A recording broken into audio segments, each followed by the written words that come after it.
प्रणाम मित्रों, कुलदीप भगत online classes में पुनः स्वागत है आपका। आज अपन बात करेंगे ब्रिटिश शासन का भारतीय अर्थव्यवस्था के ऊपर क्या प्रभाव पड़ा, इसके संदर्भ में बातें देखिए ब्रिटिश शासन का भारतीय अर्थव्यवस्था पर प्रभाव है। इसके अपन 3 चरण हैं, ये देखेंगे। कितने चरण देखेंगे? 3 चरण देखेंगे। 3 चरण हैं, 3 चरणों में अपन इसको पढ़ेंगे। देखिए सर, सबसे पहले अपन बात करें तो है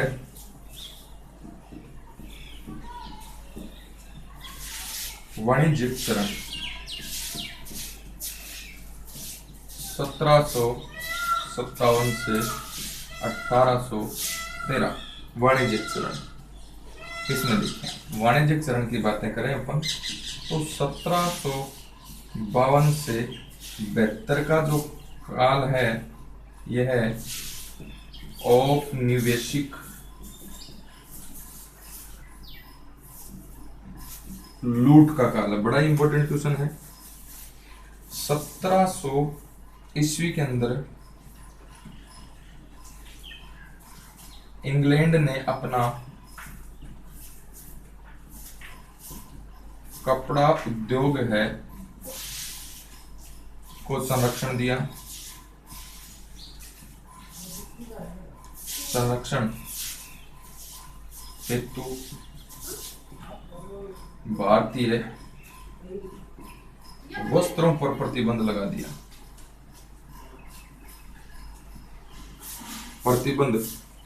दिया। इसमें 15% आयात कर लगाया।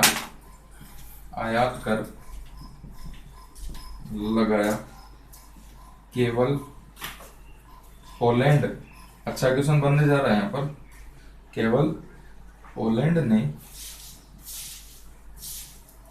भारतीय सूती वस्त्रों के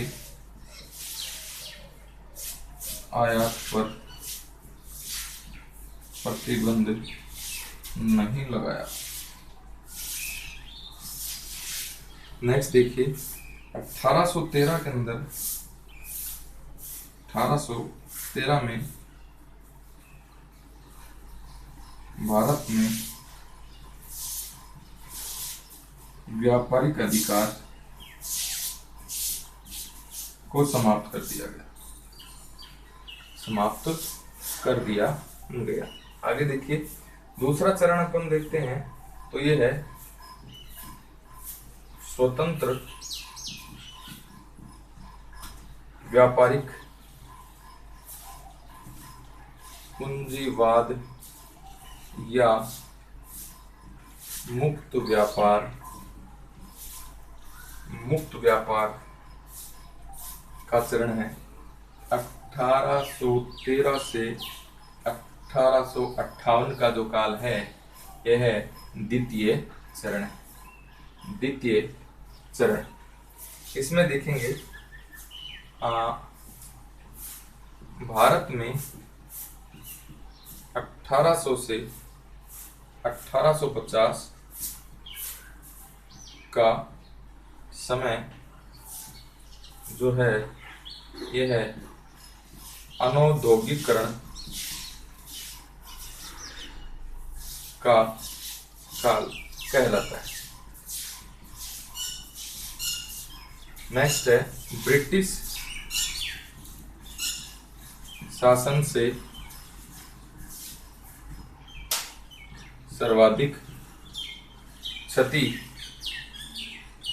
ब्रिटिश शासन में सर्वाधिक जो क्षति है यह है भारतीय सूती वस्त्र उद्योग को हुई। नेक्स्ट है विलियम बेंटिक इसने हस्तशिल्प उद्योग के बारे में कहा। भारतीय बुनकरों की हड्डियां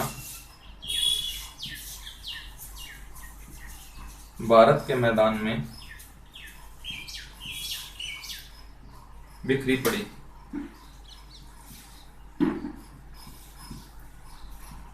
ये कथन किसका था? विलियम बेंटिक का है। भारत में रेलवे की स्थापना है, ये आपको पता है, 1853 में लॉर्ड डलहौजी के द्वारा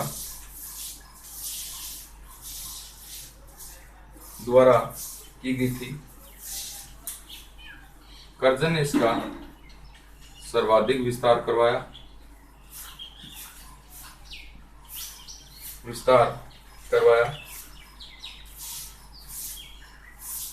सूती वस्त्र उद्योग प्रथम उद्योग था जिसमें भारतीयों ने पूंजी लगाई।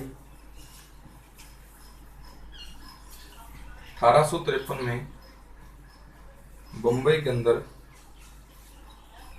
कवासजी डाबर ने सूती मिल की क्या कर दी थी?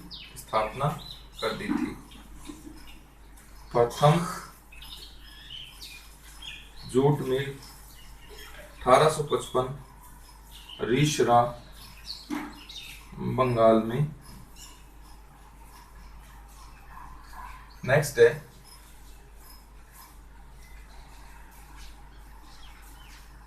देखिए, एक बार दोबारा अपन देख लेते हैं।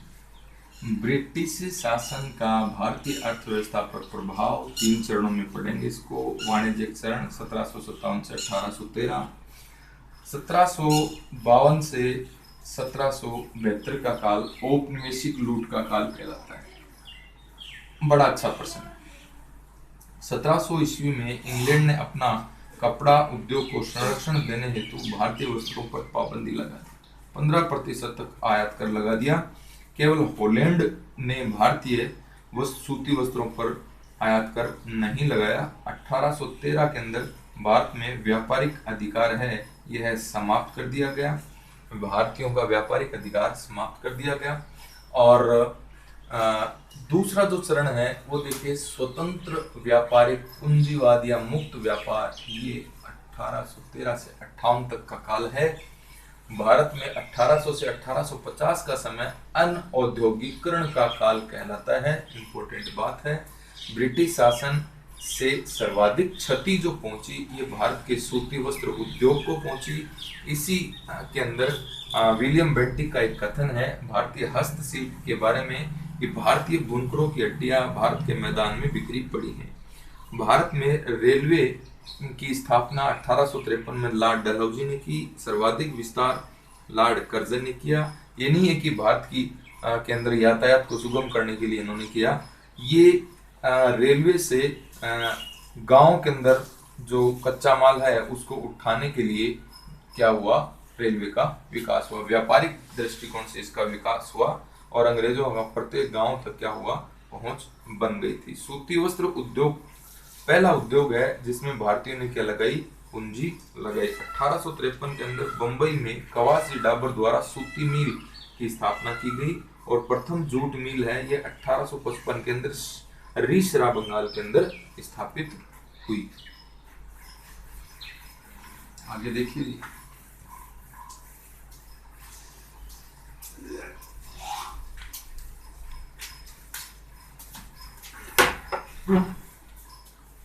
आगे अपन देखते हैं तो देखिए, लॉर्ड हार्डिंग ने 1916 में हार्डिंग ने 1916 के अंदर सर थॉमस हॉलैंड की अध्यक्षता में भारतीय औद्योगिक विभाग या आयोग की स्थापना की। इसके अंदर कुछ अधिनियम है। देखिए, कारखाना अधिनियम 1881 का है। यह सर्वप्रथम लॉर्ड रिपन के समय पारित हुआ था। इसके अंदर श्रमिकों की संख्या 100 रखी गई। 7 वर्ष से कम आयु पर प्रतिबंध लगाया गया। श्रमिक के ऊपर 7 से 14 वर्ष का जो श्रमिक है उसकी कार्य अवधि ये 9 घंटे की गई और 1 घंटे का आराम दिया गया। महीने में 4 छुट्टियां की गई। नेक्स्ट है कारखाना अधिनियम 1991। कारखाना अधिनियम 1991 लेंस डाउन के समय पारित हुआ। यह है और 50 श्रमिकों पर लागू हुआ और बच्चों की आयु 9 वर्ष कर दी गई। 9 से 19 वर्ष तक काम की अवधि 7 घंटे कर दी गई। 7 घंटे कर दी गई। आगे देखिए, महिलाओं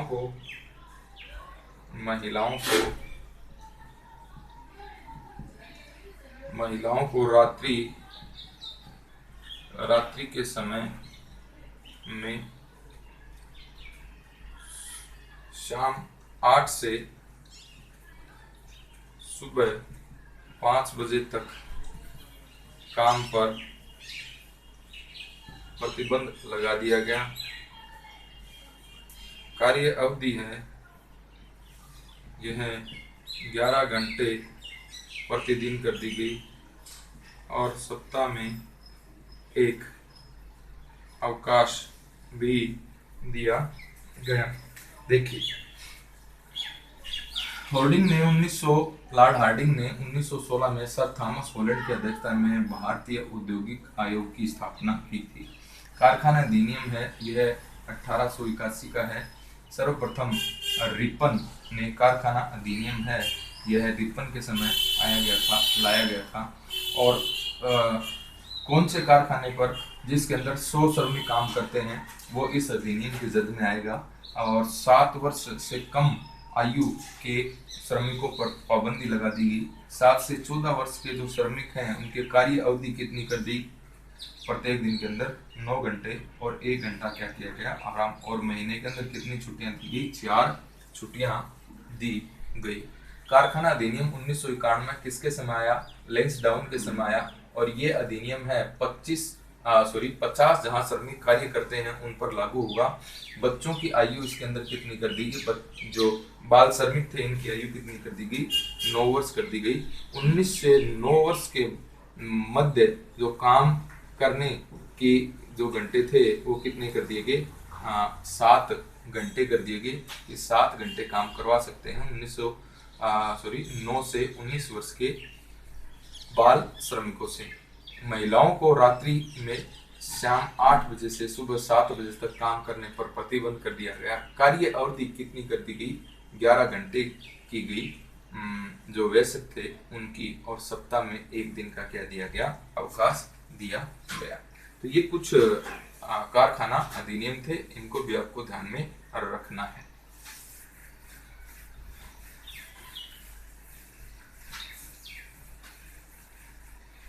दो चरण अपन ने पढ़ लिए। अब तीसरा चरण है ये वित्तीय पूंजीवाद का है। देखिए साहब, तीसरा चरण वित्तीय पूंजीवाद। वित्तीय पूंजीवाद का तीसरा चरण है 1860 से 47। 1947।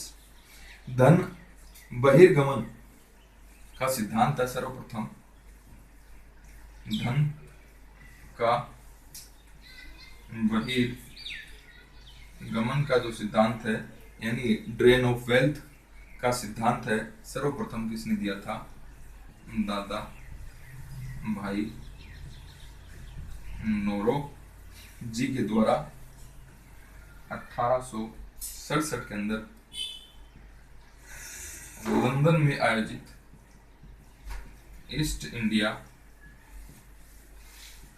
एसोसिएशन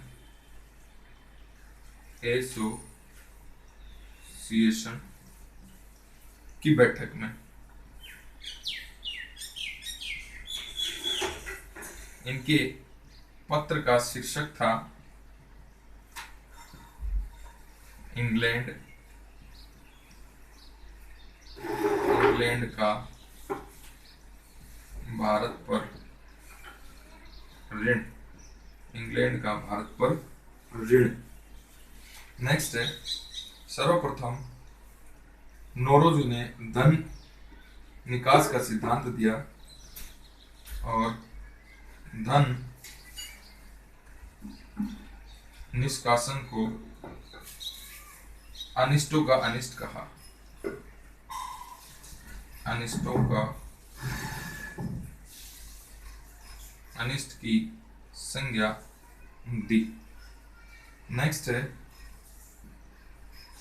रमेश चंद्र दत्त ने अपनी पुस्तक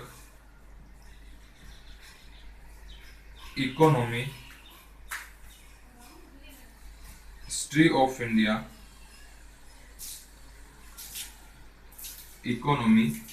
इंडिया में धन बहिर्गमन का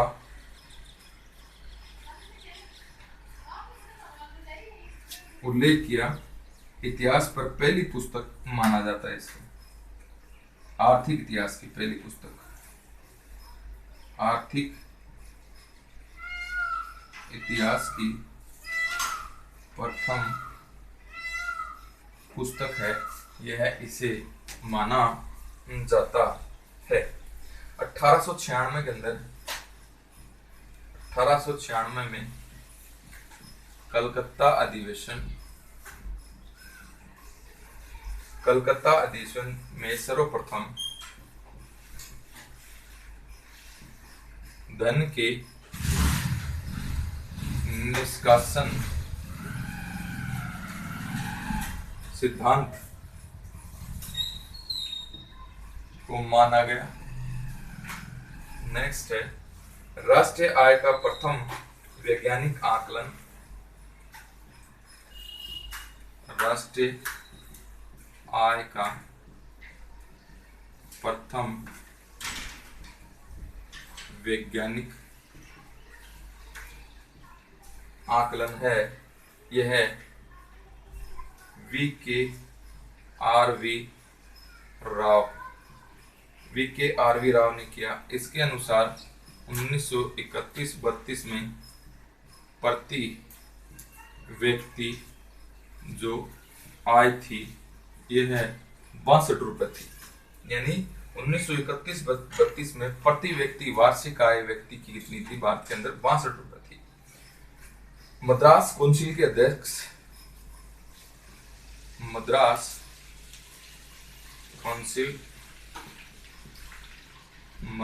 काउंसिल के अध्यक्ष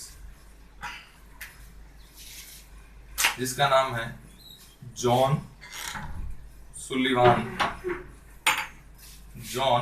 सुलिवान ने कहा था हमारी व्यवस्था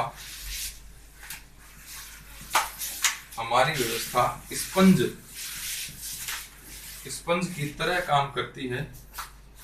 स्पंज की तरह काम करती है। उसके जरिए गंगा तट से सारी अच्छी अच्छी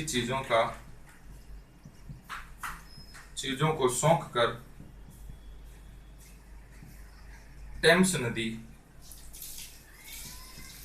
के किनारे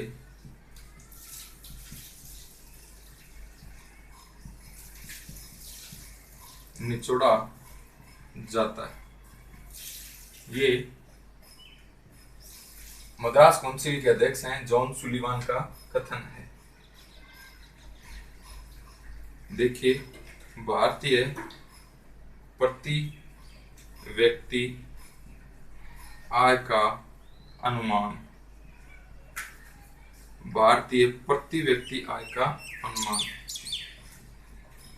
दादा भाई नौरोजी ने 1867-68 में 20 रुपये प्रति व्यक्ति, वीके आरवी राव ने 1931-32 में 62 रुपये प्रति व्यक्ति, लॉर्ड कर्जन ने 1901 में 30 रुपये प्रति व्यक्ति और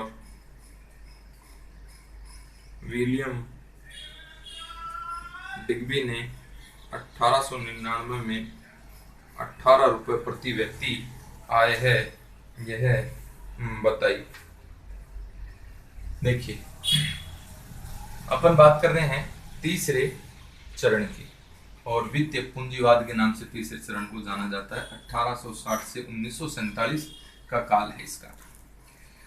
सर्वप्रथम धन बहिर्गमन का सिद्धांत है दादा भाई नौरोजी के द्वारा 1867 के अंदर लंदन में ईस्ट इंडिया एसोसिएशन की बैठक के अंदर इन्होंने किया।